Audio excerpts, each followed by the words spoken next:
আমাদের ছোটবেলায় বিকেল মানেই ছিল খেলাধুলা, মাঠে দৌড়ানো, হেসে খেলে ঘাম ঝরানো, বাড়ি ফিরে ঘেমে নিয়ে মায়ের বকুনি, এসবই ছিল দিনের অংশ। আর এখন এই শহরে আর শৈশব নেই। আজকে শিশুরা বড় হচ্ছে স্ক্রিনে আটকে।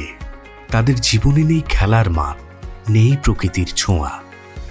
আপনার সন্তানেরা কি কখনো খেলেছে খোলা মাঠে, গাছের ছায়ায়? নিউ ভিশন ইকো সিটিতে আছে সেই হারানো বিকেলের পরিবেশ। মাঠ, গাছ, পাখির ডাক সবই আছে এখানে। আপনার শিশুর শৈশব হোক প্রাণবন্ত, যেমন ছিল আপনার ছোটবেলা।